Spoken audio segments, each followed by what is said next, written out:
This is Coffee and Wisdom. I'm David Breeden, the Senior Minister at First Unitarian Society of Minneapolis, a historically humanist congregation, and where you take a humanist perspective on theological questions. So, what's humanism? Well, one definition, this comes from Oxford Languages Dictionary, is humanism is an outlook or system of thought attaching prime importance to human rather than divine or supernatural matters. Humanist beliefs stress the potential value and goodness of human beings, emphasize common human needs, and seek solely rational ways of solving human problems. That's a handy dandy definition. It's not entirely accurate, I would say. It's a little bit older than where humanism is nowadays. We seek a lot of other things than merely rational ways of fixing these issues, but it's adequate within what it talks about. For the next month, in the month of March, I'm going to be looking at utopias and dystopias. I'm calling it Utopia Ain't What It Used to Be. The fact is that we live in a time when there are very few utopias that are being speculated upon, and there are a whole lot of dystopias in television, movies, books, etc. And that is very reflective of the time in which we live. The Renaissance, it was kind of the opposite. The word utopia is based on Greek ou, not, and topos, place, where we get the word topological, for example. Also, it sounds the same and alludes to EU, utopia, which means good. So there's a play on words here. Thomas More came up with this idea in his book Utopia, published in 1516, 1515, according to where you're talking.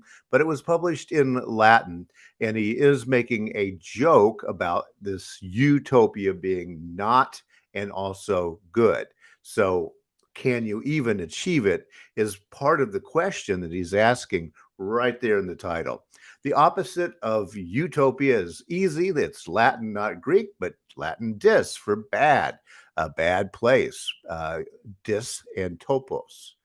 Well, as I mentioned, Sir Thomas More, 1478 to 1535, published this in Latin somewhere around 1516, in English after his untimely death at the hands of King Henry VIII, published in 1551. The book describes a place where all the laws are simple to understand. There's no ambiguity, so therefore there are no lawyers. That property is held communally. It is the first real in-depth look at a communist state in European literature, and all religions, even atheism, are tolerated. Now, Sir Thomas More couldn't help himself. He does say that atheism is tolerated, but it's a really bad idea because you can't trust atheists to make pledges or swear in court. But all religions will be tolerated. Again, this is kind of interesting because Sir Thomas More himself was persecuting Protestants for being Protestants. So, what exactly did he mean by all this? We do have to go back a little bit in time, however. In the European tradition, there is one other utopia that didn't call itself that, and that is the Republic of Plato, which comes around approximately 375 before the Common Era. This is one of the dialogues. Plato wrote it, and theoretically, Socrates, his teacher, said it. There is, of course, debate about that. Plato's ideal society is not the kind of place you want to live if you're not in the top 1% or so. He saw the world ideally set up as philosopher kings at the top.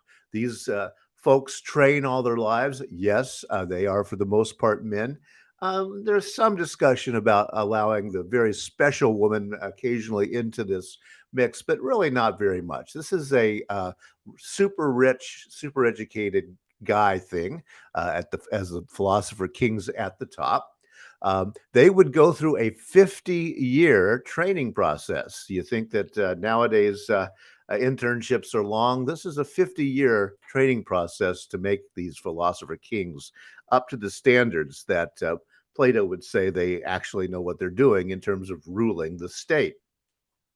Next down the pyramid are soldiers, again, males to defend the state, and then put the workers at the bottom, the large pyramid base, and they do all of the hard work.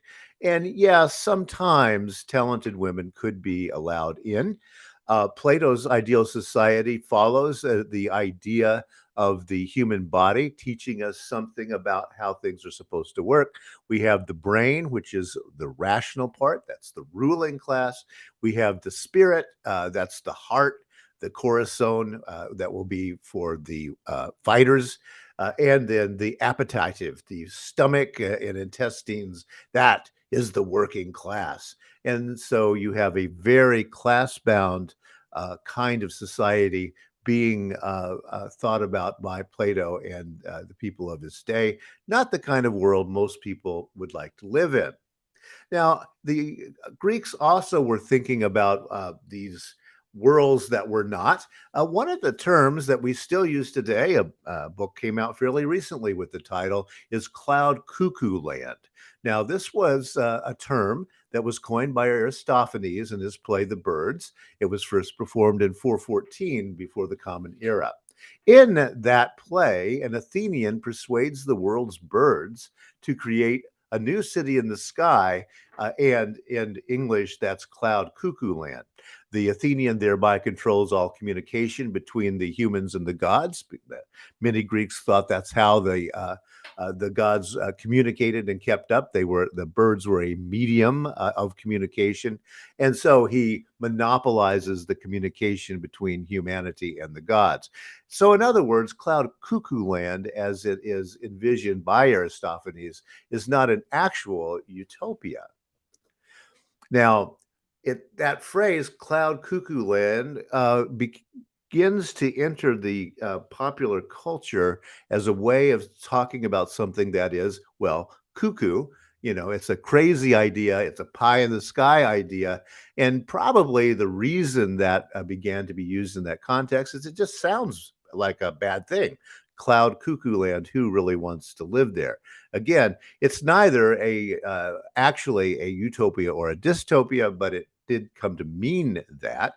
Cloud cuckoo land also sounds, by speculation of scholars, something like cocaine, which is a French term, cocaine, the pas de cocaine, of the land of plenty. And that is a European idea. The land of cocaine is painted by Peter Bruegel in 1567. It's a place where, yeah, everything is available. The eggs walk around on legs waiting to be eaten and that kind of thing. It's not specifically a utopia. There's no way of getting there. It's just a description of a place. And the thing that we have to distinguish here is that utopias are not paradises. The Garden of Eden, a very old story. The Christian story of the New Jerusalem descending at the end of human history. The monotheisms all have some aspect of this kind of paradise. Islam does as well. These, however, are not really utopias. They are visions of happiness, not political speculation. Paradise is not a utopia, and the reason for that is that you can't really get to paradise. You just have to be that good, right? Now, we do have some utopias that go way back. The Book of Rites, one of the Confucius classics that becomes part of the testing of Confucian government leaders in China. The copy that I have in the picture here was done around 900 of the Common Era. Probably it goes back to maybe even 3,500 years before our time. It talks about a place called Datong. Datong means great unity, translated into English, a place of great unity. Now, this becomes the utopia within the Confucian mindset. It is a representative democracy ruled by consent of the people. Very forward-thinking kind of idea. I think you will agree for 3,500 years ago. Everyone in this society, in the Datong, exhibits love for your neighbor. You love your family, you love your neighbor. Everybody is as happy and loved within the system. As a matter of fact, the weak are cared for. Widows, the infirm, the old, everyone is cared for in this vast sort of social safety net that was being imagined around 3,500 years ago. Also, like Thomas More's utopia, all resources are held in common. It's not exactly as much of a communist state in this description, but it is in that idea that the earth is a common treasure for all human beings. Everything belongs to everyone, so it's not possible to be greedy, is the idea here. And also, and this is not part of a European idea, but very much a Chinese idea that all people in this society live in harmony with nature, which of course is the Tao from the Tao Te Ching. So the saying from that is the world belongs to everyone. The world is held in common. It is part of the national anthem of Taiwan, still to this day. So a paradise promises those things that are impossible for human beings. Eternal life, we can't build that. Eternal happiness, there's no way humans can really build that, and we can't find ways to be reunited with our dead loved ones. That's a paradise. A utopia speculates on ways of achieving a just society here and now in the world. So, thanks a lot for listening this week. We'll be back next week to look some more at those ideas, to consider how we human beings have thought about the ideal society on Earth and the unideal societies. Thanks for listening this week. If you would like to join us live in conversation, just email me. I'll send you the Zoom link. My email address is minister@firstunitarian.org. Thanks for listening.